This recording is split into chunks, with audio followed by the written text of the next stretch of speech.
Baik, terima kasih atas kesempatan yang diberikan kepada saya mewakili teman-teman dari kelompok 3. Dan pada saat ini saya mengucapkan selamat bertemu kembali di ruang kolaborasi sesi yang kedua untuk menganalisis implementasi pembelajaran berdiferensiasi.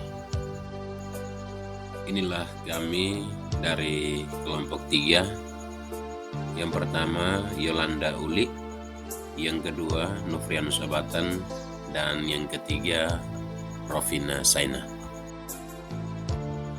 Kelompok kami mendapat tugas skenario situasi yang ketiga SMP, yakni Pak Dudidam, seorang guru SMP, ingin mengajarkan murid-muridnya materi tentang iklan. Tujuan pembelajarannya adalah murid-murid dapat menangkap makna secara kontekstual terkait fungsi sosial, struktur teks, dan unsur kebahasaan dari iklan tentang produk dan jasa. Pertanyaan yang pertama pada bagian yang pertama, apakah kebutuhan belajar murid yang berusaha dipenuhi oleh guru tersebut? Kebutuhan belajar murid yang berusaha dipenuhi oleh guru tersebut menurut kelompok kami ada 3. Yang pertama, kesiapan belajar, di mana guru melakukan diskusi di awal dengan pertanyaan pemantik. Ada 4, yaitu yang pertama, apa yang membedakan antara iklan dengan bentuk tulisan lain? Yang kedua, iklan apa yang benar-benar menarik untuk kalian? Yang ketiga, apakah dibutuhkan biaya untuk membuat sebuah iklan? Dan yang keempat, jenis pekerjaan apa yang tersedia dalam periklanan? Kebutuhan yang kedua adalah minat belajar, di mana setiap murid diberi kesempatan untuk menulis dan berbagi bersama teman yang lain terkait iklan yang menarik secara individu.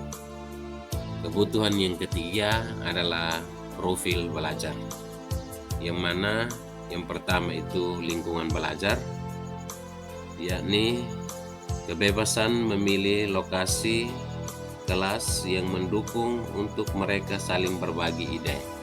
Yang berikut gaya belajar, yaitu penggunaan media yang beragam.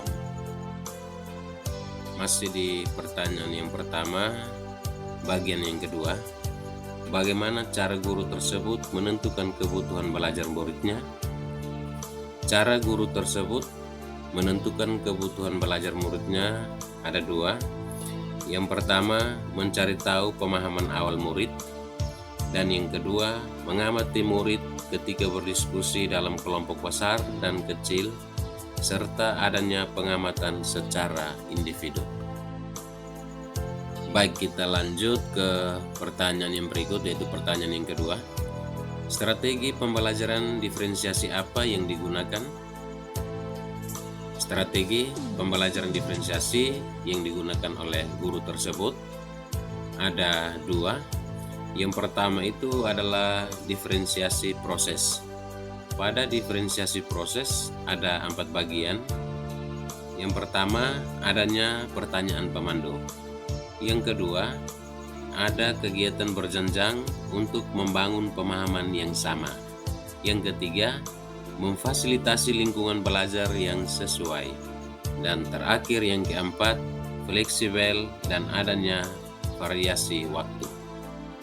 Strategi pembelajaran diferensiasi yang kedua adalah diferensiasi produk, yang mana adanya pemberian tagihan atau tugas yang berbeda yang disesuaikan dengan kemampuan dan minat murid.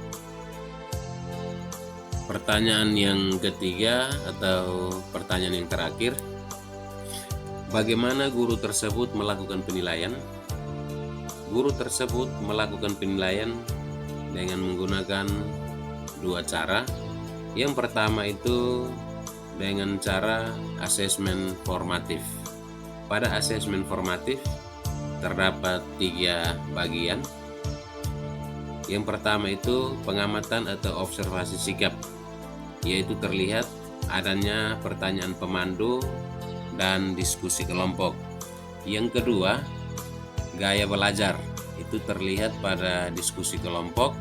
Dan yang ketiga adalah keterampilan, yaitu adanya pembuatan 3-5 iklan secara individu. Penilaian yang berikut itu atau penilaian yang kedua adalah penilaian sumatif, yaitu adanya tagihan produk yang berjenjang. Baik, inilah hasil presentasi dari kelompok kami, yaitu kelompok 3 di ruang kolaborasi sesi kedua modul 2.1. Untuk selanjutnya saya kembalikan kepada Ibu Yolan selaku moderator. Sekian dan terima kasih.